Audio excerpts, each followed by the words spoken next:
Hello, good evening. Hi, everyone. Welcome to the Parish Art Museum, and welcome to PechaKucha Night Hamptons Volume 37. I can't believe we've done this so many times, but thank you all for coming. My name is Corinne Ernie. I'm the Deputy Director of Curatorial Affairs here at the parish, and PechaKucha is one of our most popular programs. Why? Because it's a great way to meet the many creatives that live here on the East End, to meet your neighbors and find out what they're doing. So we've had artists, writers, musicians, gardeners, farmers, laymen, chefs, designers, and architects present their works and passions here at the parish. And they do that in just under 7 minutes in a very rapid-fire presentation. And they have to use 20 images with 20 seconds each. So it's not an easy format. PechaKucha is actually an international organization that was founded in 2003 by architects in Japan, and PechaKucha is the Japanese word for chit-chat. So it is now featured in more than 1,200 cities worldwide, and tonight PechaKucha is also taking place in San Diego, California, Cleveland, and Dayton, Ohio, in Nitra, Slovakia, in Medicine Hat, Canada, I never heard of that, and Strakonice in Czech Republic. And I would like to thank our Friday night sponsors who make these programs possible, our presenting sponsor, Bank of America, Weill Cornell Medicine Southampton, and the Corcoran Group. And a special thank you to Olivia Mangini, my colleague who's putting these programs together. Thank you. Yes. So let's get started.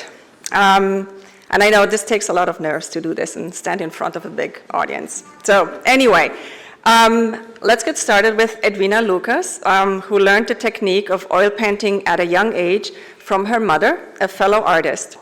Lucas fell in love with the medium and went on to study studio art and art history at Skidmore College. Born and raised on Long Island and currently living and working in Sag Harbor, she finds endless inspiration from nature, the driving force behind her work. Please welcome Edwina.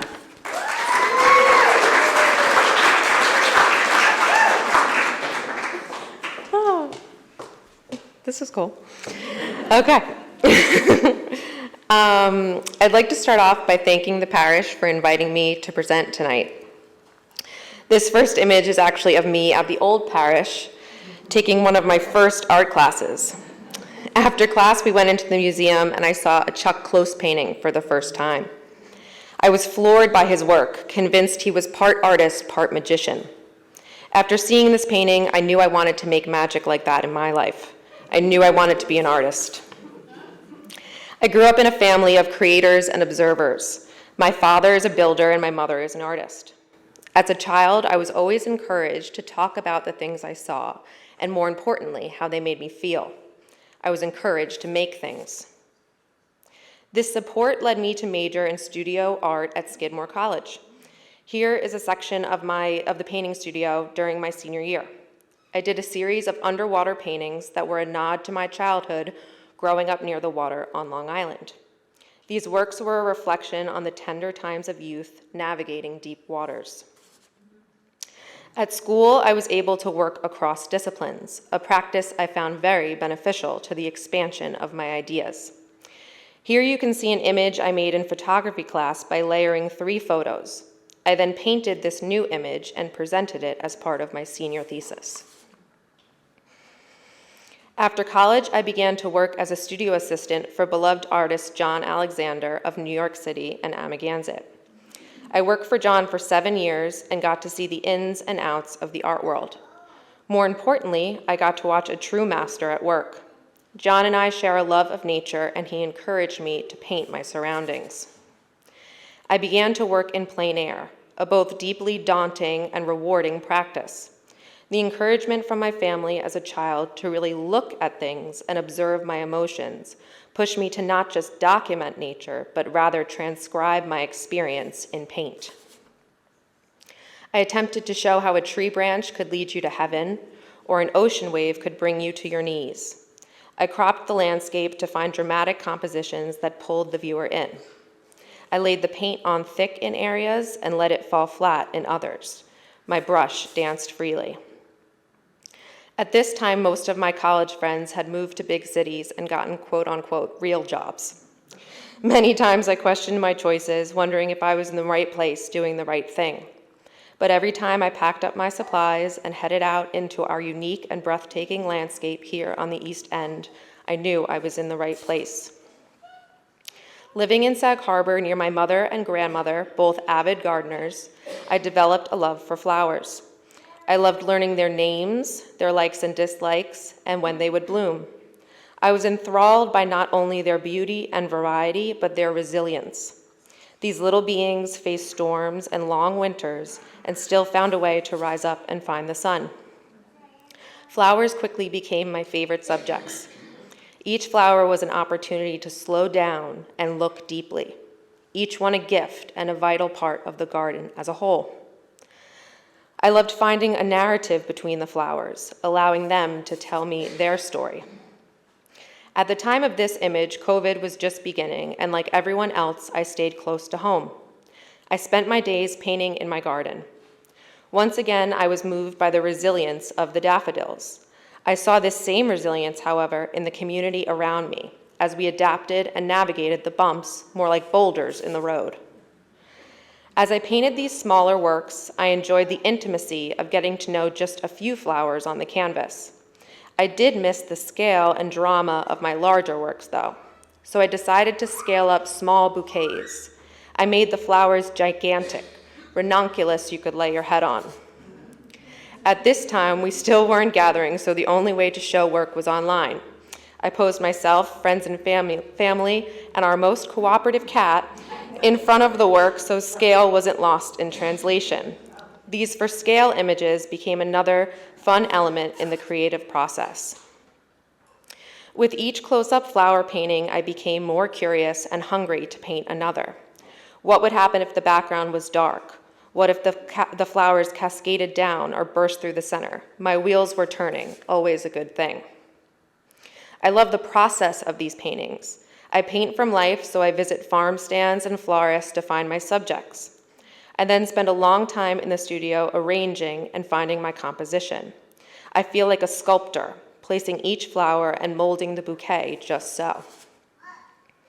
I exhibited this series in 2021 at M&M Fine Art in Southampton to a very positive reception. People told me that these works were exactly what they needed to see during and after the pandemic. I think in art, beautiful or pretty work gets a bad rap and less respect than those works driven by the uncomfortable. I think there's enough darkness in the world. Why not shine a light on the good stuff? Paint a flower 3 feet tall and let it make you smile. After my show at M&M Fine Art with owners Peter Marcel and Catherine McCormick, Peter said to me, "You can't just be the flower painter." And he's right. Peter passed away this year way too soon, but his advice and counsel live on in so many artists, many of which are here tonight. Although blunt like most of his comments were, it was correct. I believe Peter was encouraging me to keep it fresh, return to the college state of mind where newness sparked growth. So I started a series of beach people, an idea that had been bouncing around in my head for years. I worked from images my mom took in the 90s. I was struck by how much more interesting people were to look at without cell phones. People reading newspapers, doing crosswords, having conversations. I found these images refreshing. I was drawn to the layers of people in the crowd, individuals making up the beauty of the collective like flowers in a garden. Each person having their own experience, but united by sand, sea, and sky, a community of beachgoers. Thank you for coming tonight and for taking the time.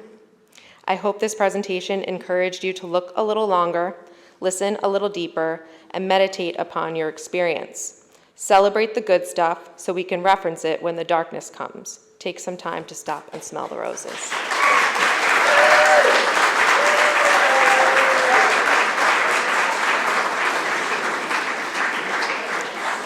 Thank you, Edwina. You definitely have a fan club here.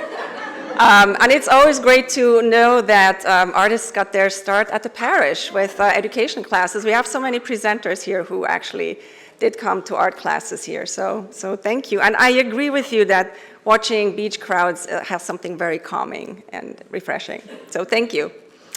Next up, a colleague of mine, So prior to joining the parish as deputy director, Melanie Crater spent 8 years as director of exhibitions and publication management at the Hammer Museum, UCLA, Los Angeles, 6 years at the Menil Collection in Houston, and 8 years in the financial sector. Early in her career, she taught at the university level and also held a practice as a studio artist, showing her work in multiple galleries as well as nonprofit spaces, including PS1 Contemporary. Her work is held in several private collections. Drawn to the East End's creative communities, Melanie and her family, husband Mick, son Merritt, and dog Milo, and I think they're all here, or most of them, okay, have been happy to immerse themselves in such a historied and artistic region. Melanie.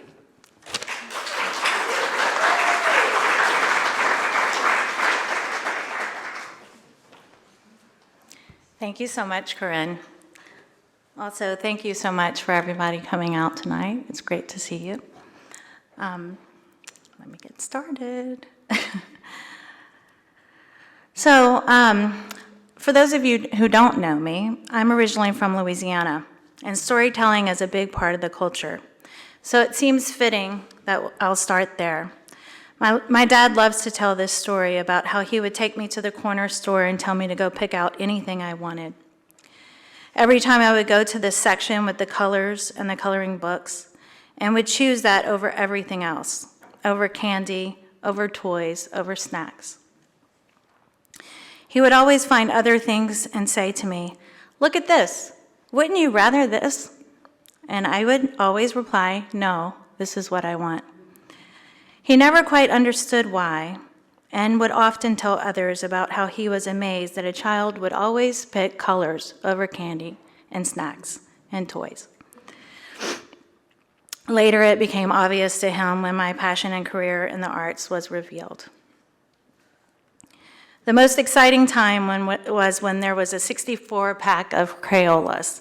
I don't know if you all remember this, but it also came with a pencil sharpener. It was very exciting. I felt like that was hitting the jackpot. So the first thing I did when I went home is I eagerly unwrapped the crayons and immediately reorganized the colors, chromatically, of course. So the first image that was shown was a painting that I made of the way the colors look in the 64-count Crayola box. The second image that you saw was a painting that I made of what the colors look like after I rearranged the colors in the box. When I was younger, I had such a high energy level. I would describe myself as running through everyday life. For those of you that know me, this is me being very slow all the time. So anyway, I would run through everyday life and didn't slow down. So having a child later in life really taught me how to slow down. So while living in Los Angeles, we would walk my son to school every day. We only lived about a 10-minute walk from school, but we would take about 20 minutes. He would look up and down and all around, and he would ask lots of questions. I loved it, while surprisingly, it frustrated my extremely laid-back and very cool husband, which is still really funny. So at the beginning of COVID, LA was in serious lockdown, and we were allowed 1 hour outside. So my family and I would go walking for that 1 hour. But as restrictions eased and the pandemic went on, I started taking walks by myself, taking a cue from my son. I walked slowly, observing, and mostly looking up and down. What I noticed was how I was constantly searching for formal elements, looking for patterns, framing, and organizing, making formal and color compositions. Basically, I was making paintings in the landscape, whether with natural elements or man-made elements or the combination of the two. I started taking photographs, which, by the way, I did study photography when it was not digital, it was film-based, and I love the darkroom. But anyway, so I started taking photographs, and it was a nice way to continue a creative practice while exercising and sort of meditating. What I also realized was this is how I move through the world. I visually organize things when I physically cannot. This painting looks like a Pat Steer painting, in my opinion. I mean, this photo looks like a Pat Steer painting. For example, when I'm at the train platform, I started noticing how I physically position myself and reposition myself until I find that visual balance in my sight line. Once I find it, then I'm at ease and I can be still. Recently, I started writing a life map in 5-year increments, 0 to 5, 5 to 10, 10 to 15, etc. After a couple of months, I've only managed to write half of my memories of my first 5 years. Through this, I realized almost all my memories are visually based. For example, with a memory, I move through that memory visually and spatially, almost like a storyboard. I remember the layout of the room, where each and every object was positioned, and how far each object was from one another. My earliest memories are of my maternal grandparents' house. They lived a very tidy and extremely minimal life. Every object, albeit very few, had a purpose. It was a serene and safe environment. It was actually a well-designed life. I like to say that I live a well-designed life. I can see that that is the calm that I'm constantly searching for and recreating. It is the same reason I am drawn to the beach, the desert, and the parish's building and meadow. After 2 years, I continue this photography practice, and ironically, now that my son is 11, he says, "Ugh, Mom, not another photograph, please, come on." But I did think, so I thought it would be fitting to end with a few images from my walks around the East End and the parish. Thank you so much for listening to my stories. This is, we have a couple more photographs. I finished too quickly. But this is the West Hampton Beach train platform, and you can see that my feet are there. And then this image is an image of the shadow of the tent that's outside of the parish right now. So this is a shadow of that tent, and I love the scalloped edge of that shadow. So I have lots of different pictures of this particular, tent. Anyway, thank you again.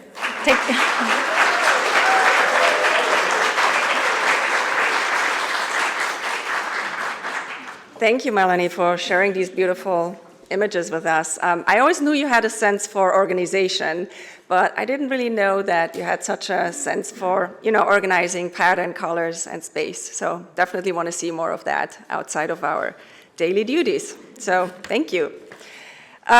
Next up, raised in East Hampton, New York, Chris Kelly studied painting and sculpture at Cornell University.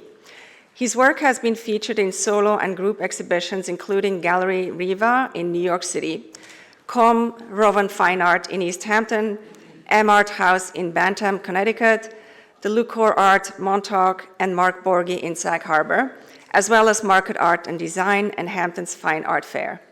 His work has been commissioned by the Dream Hotel in Manhattan and the Grey Matters Design Group in Singapore, and is in many corporate and private collections. Please welcome Chris Kelly.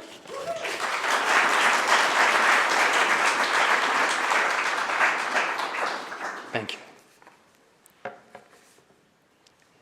All right, we'll get started.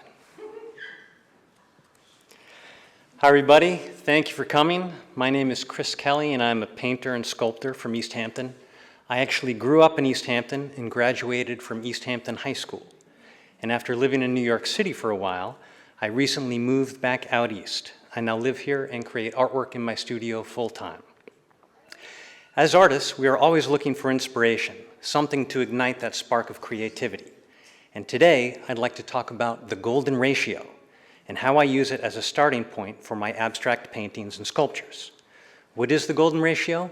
It's a mathematical ratio of 1 to 1.618.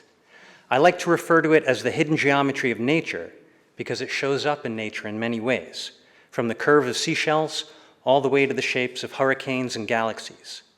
I first learned about the golden ratio through studying the shapes of hurricanes. I loved the spiral and wanted to include it somehow in my art.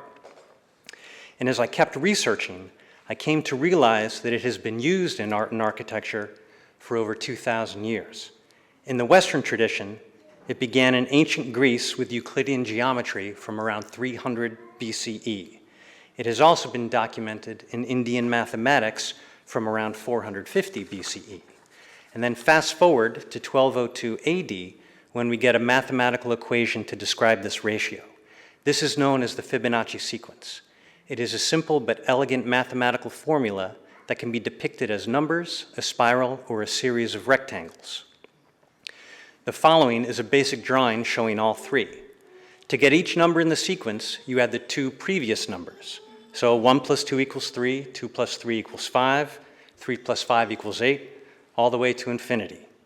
Each successive number has a golden ratio relationship to the number immediately before it and after it. So how does this relate to art?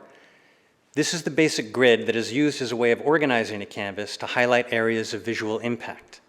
In the Renaissance, this was used for placement of figures, horizon lines, and the overall composition of artworks. The grid can get much more intricate and complicated, but this is the basic design. Da Vinci, Michelangelo, Raphael, they all knew about the golden ratio, and they utilized this formula when creating their masterpieces, because in theory, the human eye finds it visually pleasing and interesting, and it has been used in art and architecture ever since. But the most important aspect for me as an artist is not to follow it as dogma, but to use it as inspiration for my artistic process. So I begin each painting by taking a blank canvas or sheet of paper and drawing out the basic golden ratio grid. This is my foundation. And as I start painting, I initially follow the structure, but then I allow the artwork to take on a life of its own. I can always refer back to the grid, but as things develop, colors begin to interact in different ways, and shapes and lines start to shift, so that each painting becomes its own unique work of art. With the sculptures, I consider them as three-dimensional paintings. Each block has a mathematical relationship to the others, and I incorporate the same principles of the golden ratio when choosing the size and placement of the colors. So why do I find this so intriguing? I love when two seemingly disparate things can be joined together, the yin and yang, or the ebb and flow of two forces working in harmony. I like the dichotomy of using straight lines and blocks of color to create a circular movement that helps guide the eye around my canvases. Structure informs color and vice versa, and the pencil lines add depth and texture for a stronger visual impact. I incorporate this dichotomy on a conceptual level too, taking inspiration from the underpinnings of abstract expressionism combined with hard-edge painting and minimalism. I strive to achieve an asymmetrical balance, which I think is a great metaphor for life in general, because we all need structure in our lives. We also need to navigate our way through the chaos and challenges of life. These artworks are a symbol of how to stay focused, and they are the sum total of my experiences in life and art coming together. There is a strong human desire to find visual harmony in life, but with art, it's also something that we sense and feel.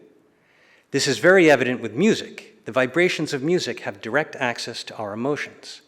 In the Western chromatic scale, there are octaves, so the number 8, and within those octaves, harmonies are in thirds and fifths.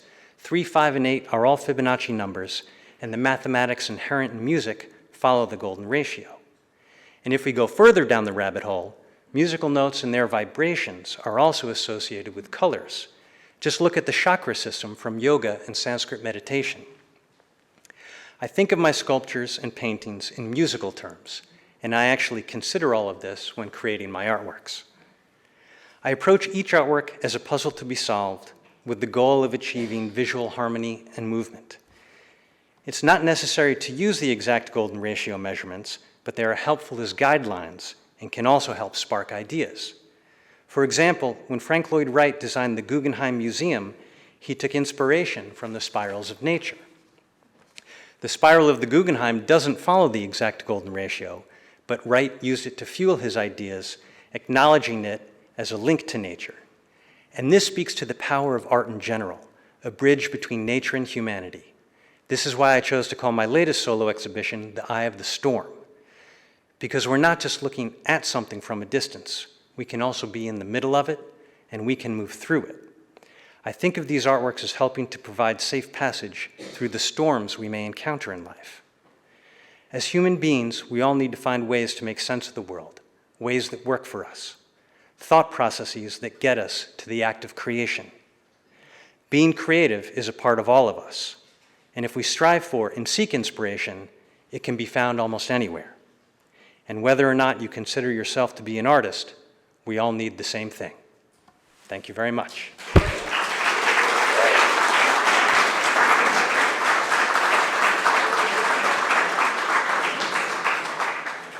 Thank you, Chris, for sharing your work and this beautiful explanation of the golden ratio and how we all seek harmony and balance and organization in art and in our lives. So thank you. Next, Mickey Paraskevas, an artist and animation producer and writer, has lived on the East End since 1979. He is best known for creating Maggie and the Ferocious Beast for Nickelodeon with his late mother, Betty Paraskevas. He is currently working on a variety of animated projects with his wife, Maria Bruno. In 2019, Paraskevas had a major retrospective of his work at the Southampton Art Center. Please welcome Mickey.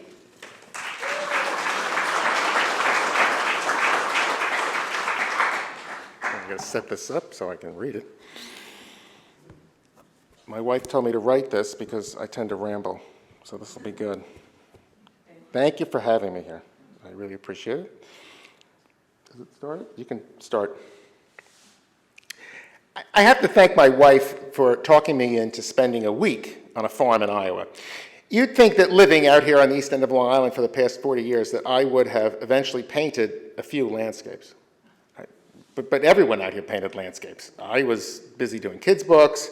I was working on an animated television series. I was doing development art. Now, if you haven't been to Iowa, I got to tell you, Iowa is like going to the moon. It's miles and miles of corn. It's endless corn and endless sky. We lived in an old farmhouse to research a book that we were writing about a farm. And let me put it this way. If you walked out your door in the morning and you walked around the block where we were living, it was a 4-mile walk. I woke up that first morning in Iowa. I stepped outside with my cup of coffee. I looked at the sky, and I knew that I was going to shift my work in a major way. We've been back to Iowa 3 times now.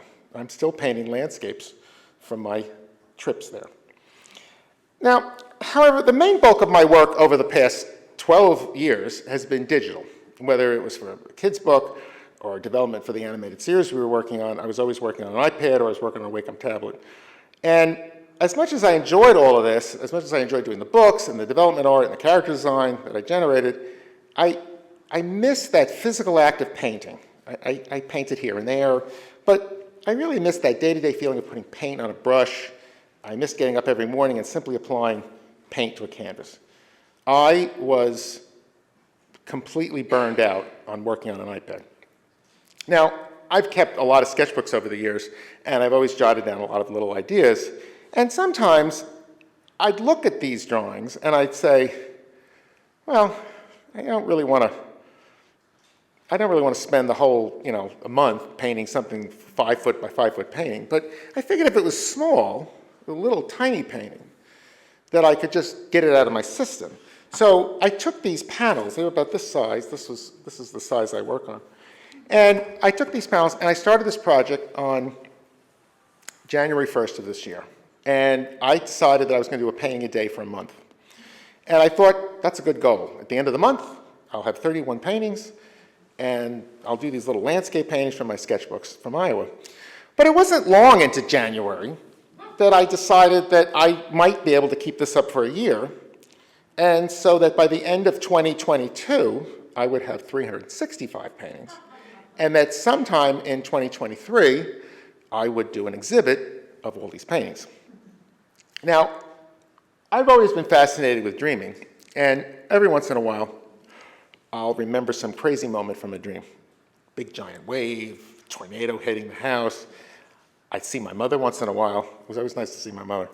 Sometimes my mother-in-law would pop in and she'd say hi. It was always nice. She had a great smile. But when COVID started, and I think a lot of people will relate to this, when COVID started, I began having very vivid dreams.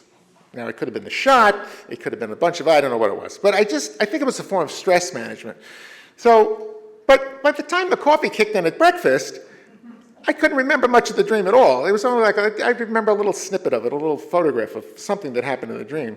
So these little landscapes that I started doing were a good way to explore dreams. And I would paint a beautiful landscape and toss in some random item into the mix to generate a story. There was this running joke in my house. My wife would look over my shoulder and she'd ask me, so how are you going to ruin today's painting? And I couldn't help myself. I couldn't, it's just me. I couldn't help myself. I needed to add a giant cat sunrise to a farm painting, and I needed to see dinosaurs off in the distance. I needed to see trolls walking along the highway. I wanted to burn down the Hollywood sign. Cats in spacesuits, that was the big picture everybody really liked. I'd have this beautiful little painting of a sunrise of a farm scene, and there in the distance there would be this enormous spider being attacked by a little tiny military jet. I painted a cat sitting on top of a nuclear bomb. I painted a man falling onto a stage on fire, and it was kind of like a vaudeville act.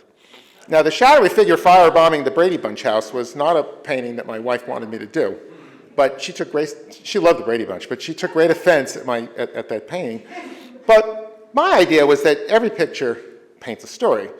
And I've always seen my paintings in terms of storytelling and storytelling in a theatrical setting. It's not just about paint on the canvas, it's about the story, and it's about what's actually happening in the painting. And I think this really came from when I was 6 years old. My mother, who loved the Broadway theater, took me to my first Broadway show when I was 6. It's the first form of entertainment I ever saw. I hadn't been to a movie till much later. Broadway was what I grew up on watching.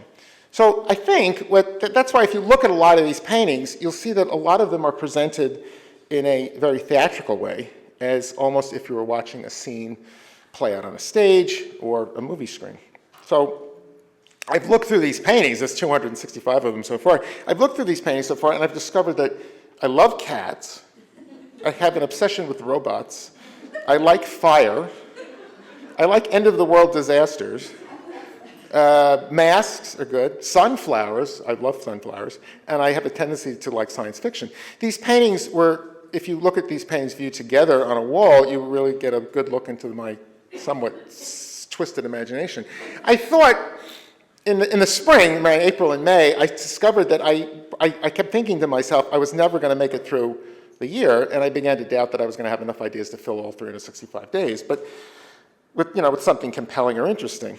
So I think the whole thing would have been cheating if every picture had to be different. Oh, I ran out of time.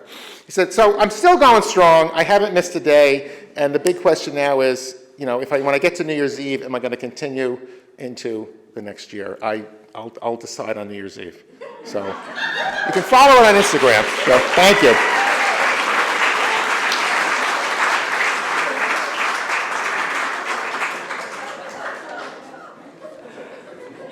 Well, Mickey, thank you so much for sharing your vivid imagination with us. And I'm sure Young would have a lot to say about this.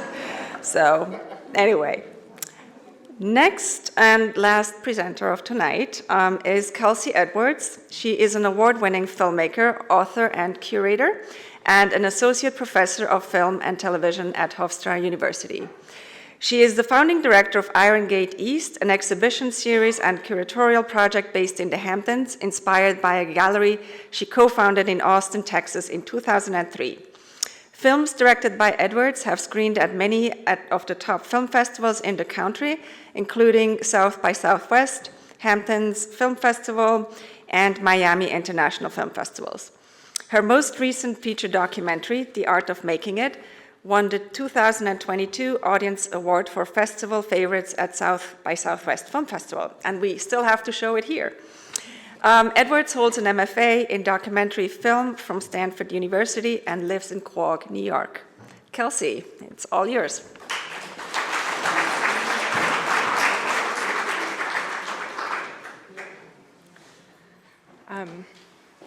kind of hold this like this. Thank you, and I'll just jump right in. So last time I presented at the Parish Art Museum, I spoke about my childhood, about being raised among artists in the forest and coastal towns of the South, and how I returned to that landscape out here on the East End to begin my own family.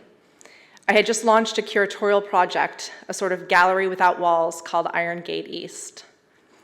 It was 2018, and my final slide was a quote from an essay I'd written about a group exhibition. It described art as the work we do to bring meaning to our lives. It spoke of the need for artists to find a community to share that journey with and to know there's a place here for all of us to help us keep going, to help each other keep going. Shortly after that presentation in 2019, I began work on a feature documentary about the art world that was a culmination of 2 decades of writing, curating, and making films about the world of living artists. What did it take and what did it mean to be an artist in our time? It was 2019 and the film began like a dream. We'd received some funding and had a great team. I was given free rein and managed to convince the producers to let me do some crazy sounding things, from flying to Santa Fe with local artist Almond Zygmunt to film her mentor, the late great Dave Hickey, to interviewing artists in their studios about why the art world felt broken. I crossed the country interviewing a chorus of art world insiders that we refer to as the disruptors and visionaries. Artist Charles Gaines spoke about his early experiences of racism in the art world. The CEO of PACE informed us that collectors who pledge a piece to MoMA get bumped to the top of the list. And Andrea Bowers lamented the student loan debt crisis and told us simply, the whole system has to change. We filmed behind the scenes at New York's Spring Break Art Show where I had previously curated. It's like the most unflattering picture of me ever, it's hilarious. I don't know why I picked that one. I wanted to show that the labor that goes into creating an event that I describe as a city built in a day. One of my favorite scenes is the unveiling of the fair, the look of awe on people's faces as the audience takes in the work of hundreds of curators and artists from around the world. The following week, we were filming in LA. It was early March 2020. My husband called to suggest I catch an early flight home. Things are getting weird, he said. In a sense, we were lucky. Now in the edit, the film could be finished remotely as we continued telling the story of an art world ecosystem that was shifting in real time. Directorially, it was the challenge of a lifetime. How do you shape a narrative where the entire ecosystem that you've been documenting is disrupted? Meanwhile, the kids were home from school, and in between remote edit sessions, I was sewing masks, giving lessons, and wondering if the world was ending. Still, our team toiled away telling the stories of artists whose work dealt with some of the most harrowing issues of our time, from surviving sexual violence to police brutality against Black bodies to the invisibility of being undocumented. The film became a story about the deep human need for art, and more than that, for artists, about those among us who are taking a long, hard look at the world we live in. It's also a film about the exploitative aspects of the art world and the failure of our culture to give artists the support they deserve. Jerry Saltz called the film majestic, the art newspaper named it a top 4 documentary, and the New York Times gave it a totally lukewarm review. The Art of Making It questions the system that favors artists of means, from the high cost of tuition to the astronomical cost of living in cities like LA and New York. What does it say about our society if the only people who can afford to become working artists are socioeconomically advantaged? Mind you, this was a hard film to get made. For one, there's a lack of funding for films about culture. We relied heavily on the patronage of donors that support the same institutions we were critiquing. You can imagine the hard sell of lifting the veil on a world that is notoriously elitist and unregulated and opaque. As curator Helen Molesworth Riley states in the film, it is not an open field. Despite the challenges, we finished in 2021, and the film has had an amazing run. From a world premiere at Hamptons International Film Festival and several more screenings around the country, and a limited theatrical run in the US and Canada. We won some incredible awards, the Audience Award at South by Southwest that Corinne mentioned, and a Best Documentary Award at a festival out here in Montauk. So with the world now reopened, I was traveling around the country with the film, speaking at festivals and on panels about what I had discovered having immersed myself in this art world. The reach has been incredible, and today you can stream it on Amazon Prime and Apple TV. But like any enormously ambitious project, the film took a personal toll. These parts of the story also need to be told. As an independent film director, I'm also an underpaid artist. Throughout my career, I've experienced many of the same challenges artists face in our film, from sexism to exploitation to bullying. I'm also a working mom with 3 small children, and living through these experiences with them has been hard on my family too. Some of the more painful parts of this process have led me to wonder, why are there so many abuses of power and privilege? Why is there such a lack of transparency? Outside of making a film about some of these issues, what can I do personally to improve this aspect of our creative industry for the next generation? To remind those in power that the well-being of artists matters. And as Charles Gaines said in our film, how can I help us rethink how we deal with a discipline whose main purpose is to produce ideas, not consumer objects? That was Lonnie Hawley, for those who don't know. He's great. I don't have answers to these questions. However, I think participating in programs like this, at museums like this one, is a step in the right direction. And to that end, I just want to thank all of you for this. For now, thank you. I've taken one small step. This fall, I took a professorship where I'm teaching film and television to students at Hofstra, teaching them the art of producing and directing. I'm also teaching them the value of their voices, the importance of authenticity, the need to be ethical as they enter this field, to create the culture they want to see. Like anyone fortunate enough to teach, I'm learning as much from my students as they learn from me. I'm inspired by their desire to tell stories that can change the world. Their brilliance fuels my dream to expand Iron Gate East into a platform in residency that will one day give artists, writers, and filmmakers a place to develop and exhibit their work. Until then, you'll find me on any given day, teaching, developing new projects, crashing deadlines, snuggling my kids, cherishing this creative life I'm so fortunate to lead. There's a place here for all of us. Keep going.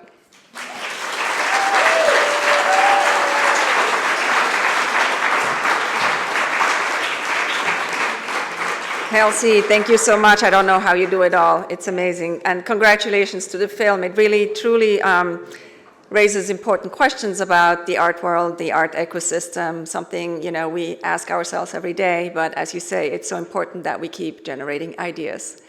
So thank you. Thanks to all the presenters. And please give them a big hand. Thank you so much for doing this. And since 2 presenters dropped out, unfortunately, we live in very uncertain times, we have decided to show you 3 presentations from our archives. One is Sandy Haber-Fifield, Andrea Coate, and Alex Ferrone. So please enjoy, and thank you so much for joining us tonight. Thank you.